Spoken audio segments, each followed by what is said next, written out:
जय श्री राधे श्याम। जय माता की। कैसे हैं आप सब? स्वागत है आप सबका माई लाइफ स्टोरीज में।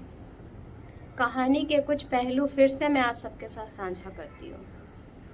अभी तक जितनी कहानी मैंने आप सबसे साझा की है, बच्ची के जीवन में हर दिन वो हादसे घटित होते थे। हाथ उठाना, अपमान करना, गाली गलौज करना। उसी दौरान बच्ची के हस्बैंड जब माँ बीमार होती है, दूसरे शहर में शिफ्ट हो जाते हैं, हर वो 15-20 दिन में अपनी माँ को संभालने के लिए आता है और भाई फिर से हाथ उठाता है और पूरा परिवार रोने लगता है, बच्चे तक रोने लगते हैं।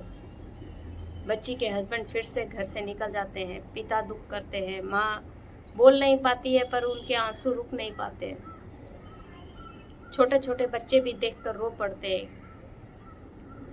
क्योंकि बच्चों को तो ऐसी हिंसा से क्या मतलब।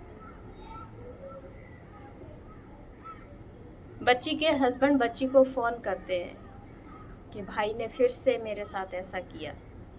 उसी दौरान बच्ची को एक सहेली मिलती है जो बच्ची का मनोबल बढ़ाया करती थी कि आप सहना बंद करो, आप अपनी आवाज उठाओ।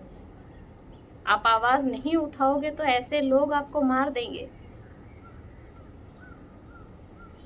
जब बच्ची के हस्बैंड बच्ची से बात साझा करते हैं फोन पर, तो बच्ची फोन पर ही रोने लगती है। अब घर छोड़ दिया, सब कुछ दे दिया, अब भी ये लोग पीछा नहीं छोड़ते, अभी भी हाथ उठाते हैं, तो कैसे जिए। अपनी माँ का हालचाल तक पूछने नहीं देते, जिए तो कैसे जिए। पिता फोन करते हैं तो उस पर भी पाबंदी लगा देते हैं कि आप उन लोगों को फोन क्यों करते हो, हमें बैलेंस करवाना पड़ता है। आप सारा बैलेंस अपने छोटे बेटे से बात करने में खत्म कर देते हो। बच्ची को जो फ्रेंड मिलती है जो उसका मनोबल बढ़ाती है, उससे बच्ची को एक हौसला मिलता है। उसे लगता है कि नहीं, मुझे अपने लिए खुद बोलना होगा। बच्ची फोन लगाती है अपने ब्रदर इन लॉ को, उस ब्रदर इन लॉ को जिसने बच्ची के हस्बैंड के ऊपर हाथ उठाया। शायद ये समझ लीजिए बच्ची की किस्मत में कुछ और लिखा था या उनकी किस्मत में कुछ और लिखा था। बच्ची को पता नहीं होता है कि सामने से फोन किसने उठाया। उस ब्रदर इन लॉ का जो बेटा होता है, जो बेटा अपनी चाची के पास 5 साल रहा होता है, जिसकी हर इच्छा का ख्याल चाची ने रखा होता है, वो बेटा फोन उठाता है। बच्ची को पता नहीं होता है कि सामने जेठ है या जेठ का बेटा। फोन तो बच्ची ने जेठ को ही किया था। और जो बच्ची के मन में गुस्सा होता है कि उसके पति के ऊपर हाथ उठाने से, वो बच्ची उस जेठ को बोल देती है कि आज के बाद यदि तूने मेरे पति पर हाथ उठाया तो मैं वो हाल करूंगी तेरा जो दुनिया देखेगी।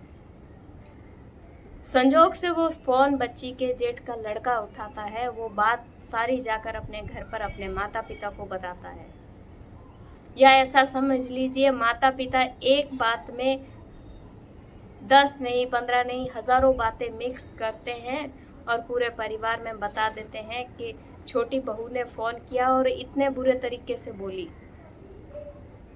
बच्ची ने कभी जो अपने मुंह से कहा उसके लिए कभी मना नहीं किया कि हाँ मैंने कुछ ऐसा नहीं कहा।